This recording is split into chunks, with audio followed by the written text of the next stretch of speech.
Okay, good morning. I am on here real quickly. I was taking my son to school, and I thought about I just thought about this video right here. And basically, what I want to ask you is, I'm not too much liking this. You don't be knowing how you look for real till you get on this thing, girl. Anyway, I ain't got time for that right now. I can't. I deal with this later. What I want to say to you is, who or what are you compromising for? So as I was driving, I was thinking about Solomon. And really what I want to ask you is, compromise for what? Compromise for what? So listen to this. Thank you, beautiful. Let me read this to you, okay? I want you to go to the book of Judges. Thank you, Jesus. The book of Judges. Real quick. And I really want you to ask yourself that question. When I say compromise for what, I mean, are you getting what you compromised for? That's what I mean. Compromise for what? Are you getting what you compromised for? Did you compromise walking upright and walking holy with God for love? And is the person that you compromise for supplying that love? So what I mean by that is,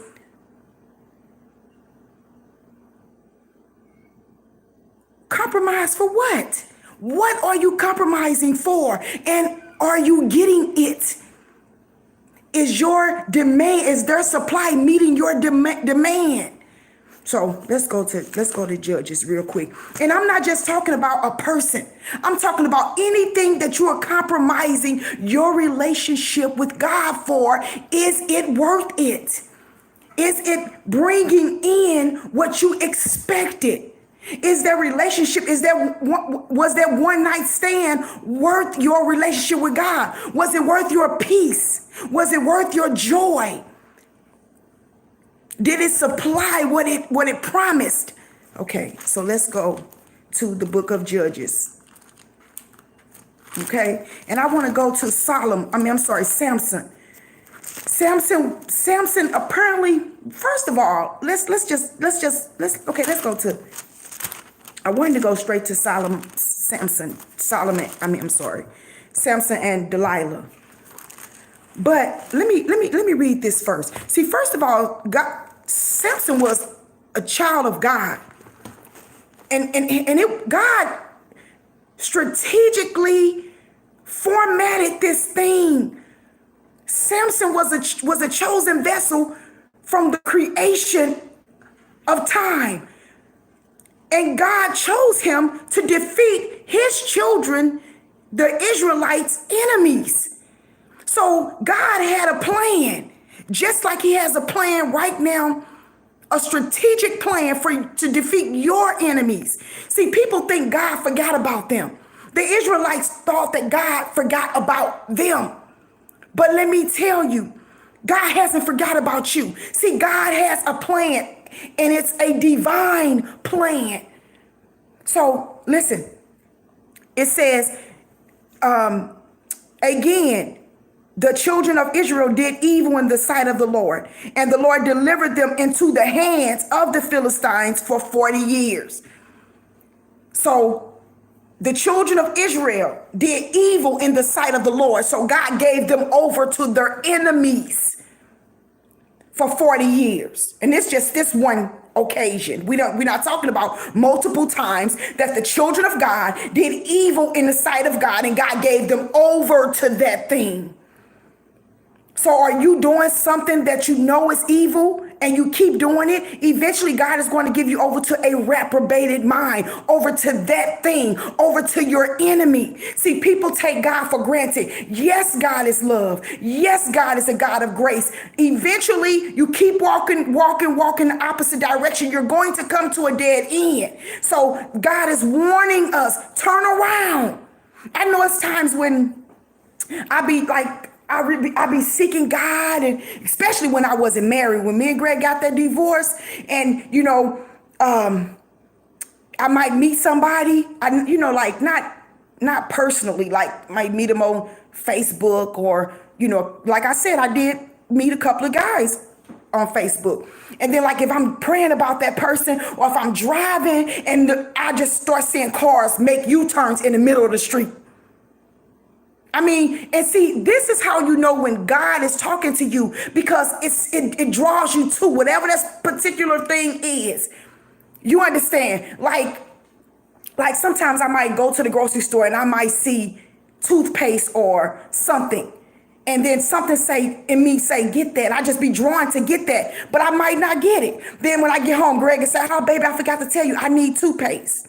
Because I just, when I always had bought Greg his own stuff, but I always bought the kids packages. But when Greg moved out, I start catering to each individual need of the kid. Like instead of buying a whole thing of toothpaste for all the kids, I would buy them their own individual toothpaste. So that need to, what I was giving to my husband, it was still there. Like when I go to the grocery store and I see stuff I used to buy to him, it would make me so sad. So it was little things that would make me sad, because guess what? I wasn't able to take care of him like that anymore. So guess what? I was putting more of that into the kids. So now I was buying the kids expensive stuff that I would buy Greg. Things that I would buy Greg, because we couldn't afford the expensive, like it wasn't that expensive, but like if I give Greg $4 this, I wouldn't, like, just say Powerades. A case of Powerades might be $5.58. Well, I would buy that for my husband, but I get the kids a whole thing of juice or something to share or whatever it is, because we couldn't afford to buy it. So guess what? When Greg left, I was buying them that, and that's what was happening. But the point I'm making is, and then I get home and Greg will say, baby, I need toothpaste. And I was drawn to that toothpaste for a reason. So that's what God does to me. And I'm quite sure he do this to other people too. He would draw me to that thing. Like it was just, so when I see the cars making U-turns, I knew God was telling me, you going the wrong way. Make a U-turn. So I say, so if I was weak in an area, or if I was really liking somebody, and it wasn't just me, it could be bringing a person in my life, like a friend or something like that. And God be telling me, no, you going the wrong way. So I would have to sometimes say, God, please help me, because I might wanted that friendship with this person, or I might wanted to be around this person, or I might wanted to see if this person was, eventually would be my husband. But when God starts telling me, like I'm driving, he'll start speaking to me different ways. When I start seeing those cars make those U-turns, see, I learned what that meant. I didn't just know. First, I would pray and say, God, what are you saying? Because I didn't understand. But then when God started revealing to me and talking to me, and plus, not only that, you'll learn through experience. Now I know when I start seeing cars turn in the middle of the street, that God is telling me something, that I'm going the wrong way in some area. And then also, when the enemy knows how God speaks to you, he'll start trying to counterfeit it.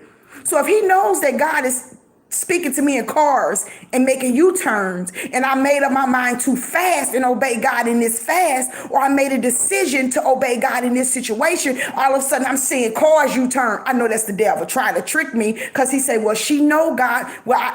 She know God speaks to her this way. And now I know God speaks to her this way. Now I'm finna go and confuse her. So you just have to start spending time with God. And when you start fasting and praying, God will start showing you what's real and what's the counterfeit. So like I was telling you about Samson. See, those people were continuously sinning. And so God gave them over to their enemies. And some of you all in that situation today. So then it says, now there was a certain man from Zorah of the family of the Danites, whose name was Manoah, and his wife was barren and had no children. I love God. You don't love God? What's wrong with you? No.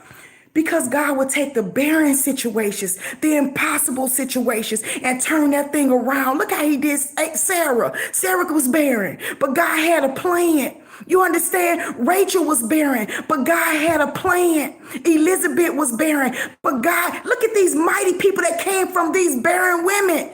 Joseph came from Rachel.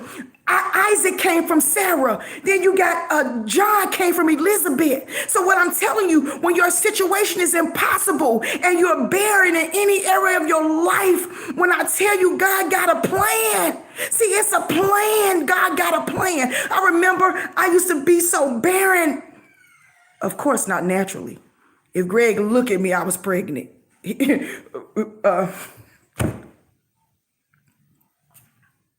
So I remember the other day, yesterday, he'll pray with me before he leave, or he'll put his hand on my stomach, or, pray before he leave. So he put his hand on my stomach yesterday, and I looked at him. I said, you, of all people, don't touch my stomach. And we both started laughing, because if he looked at me, I was pregnant, girl. Yeah, I was lonely, but as soon as I started spending time with God, he started looking at me and I was pregnant. Girl. Anyway, anyway. So what I'm saying is the barrenness.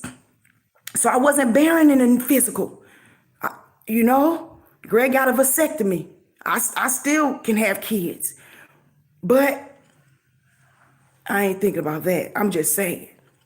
So it didn't stop at 4. It could have kept going. What I'm telling you is this. I was so barren, like in my ministry life, in my dreaming life. Like, I wanted to see some fruit. I felt like I was so anointed and I was so something, but I can't produce nothing. I wasn't able to produce nothing. Everything I tried to produce, it's like I was so barren where I couldn't produce nothing. Everything I tried to start, it wouldn't go anywhere. Everything I tried to do, it would not go anywhere. So I considered myself at that point barren.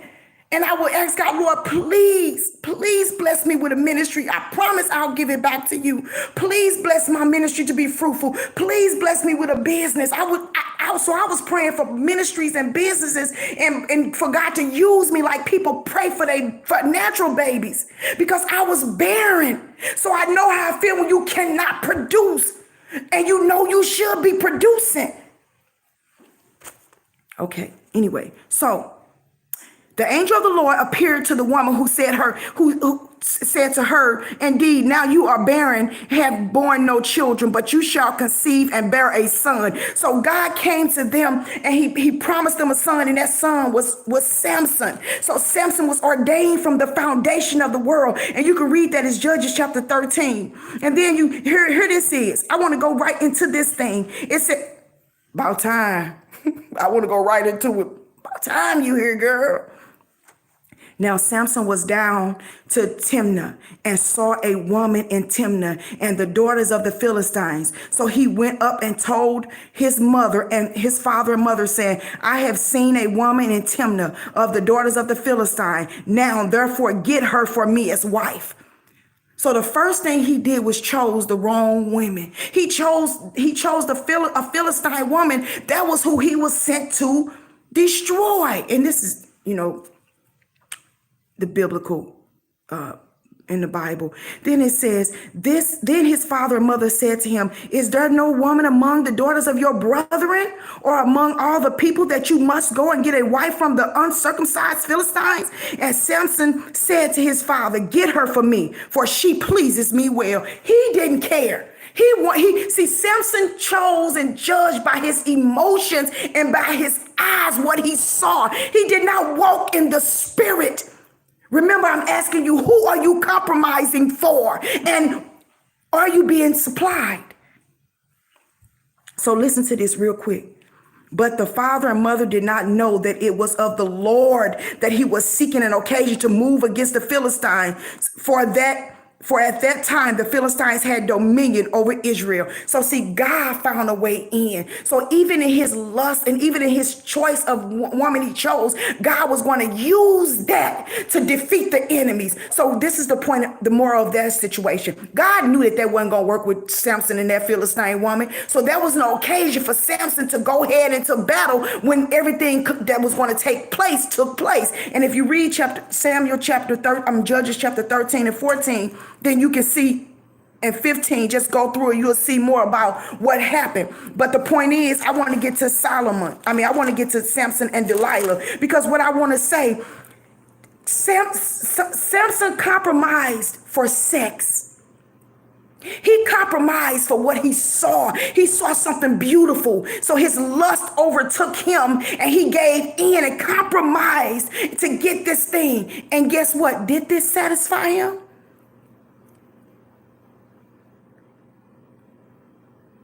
See, you can't judge a matter before it's time.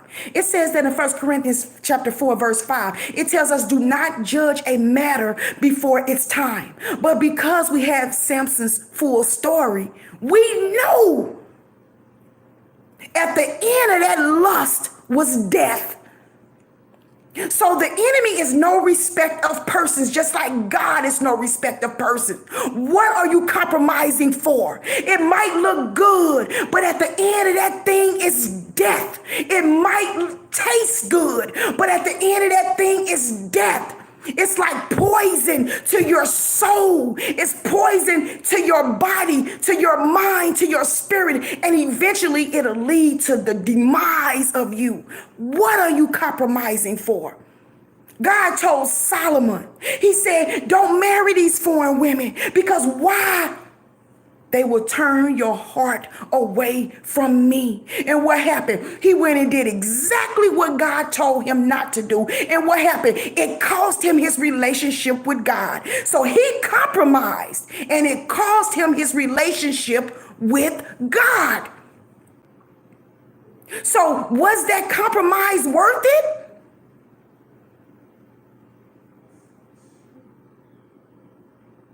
David, his father, he did not go into war when he was supposed to. He sent his men to go. He saw Bathsheba. He knew that she was married. He went and he had sex with her, got her pregnant, tried to trick her husband to come home and have sex with her to pretend that the baby was his. It failed. What did he do? He got her husband killed. What was the consequences? That baby she was pregnant with she birthed out the baby died. Amnon, his son, raped his daughter. Amnon was killed by his son Absalom. Absalom took his father's kingdom for a season. Look at all the death and all of the trauma that came because David compromised. Saul compromised. What happened to Saul? He did things his way. He was a people pleaser. He wanted to please the people rather than God. What are you compromising for? Is what you compromising for worth it? Are you getting the results that you're compromising for? Are you cheating on your spouse for a romantic relationship with this person? Is it worth it? Are you getting what you put in for? Is the thing worth the consequences? Are you having an emotional affair where in your heart and secret you are having an affair with someone? You might be texting back and forth with this person, on Facebook with this person, constantly talking back and forth. Or you're in an emotional affair. Are you getting what you're compromising for? Listen, we know the consequences of adultery. We know the consequences of sin. We know the consequences of doing things opposite of what God tells you to do. But guess what? We also know God's grace and mercy and how effectual it is. So we tread and we keep treading on that water, and we keep going out further and further into the deep. Because guess what? We don't think that we can drown. Because we want to say, okay, I'm going to go all the way out there, and then I'm going to do like Peter. Lord, help me. I'm about to. No, listen. Don't go out there in the deep. You might not be safe like Peter and be able to get saved. You might not be safe like Jonah and get around here and get able to get vomited up by the whale. Some people don't have that testimony. So don't compromise. Wherever you are in your life and any compromising stage. And if you hear my voice, you have time to turn around. Make that U-turn right there. Stop in the middle of the street and just U-turn, baby, and go back to your safe haven, which is Jesus. You understand what I'm saying? So I'm going to close my Bible, and I want to say this. No matter what you're compromising for, it's not worth your relationship with Jesus. No matter how much that thing seems like it's producing and providing you with what you think you need. Sometimes that's all in your mind. And if that thing is making you feel that good, it's just a matter of time before that supply dries up. But here's the thing. Before that supply dries up, you hooked now. So now you getting supply from a dry well. But you think it's still good because that person producing the supply, or that person leave you and now you're looking for it from someone else. See, it's a never ending cycle. Compromise is never ending. Compromising is never ending. But it's a choice that you have to make. That, you know what, God, there is nothing or nobody worth compromising for. See, you got to make that choice. When you get old enough, you start realizing, dang, there's consequences. Yes, there are. I'm just grateful that I didn't get AIDS. That I know God did it. I know God did it. Because I stood on that payphone and I said, Jesus, please don't let me have AIDS. And when they said your test results came back negative, I knew God did it. And I wasn't even saved. I was 18. You understand? God healed me of those STDs I got from having sex with them different people. You understand? God didn't let that boy shoot me in my head when he jacked that car that day.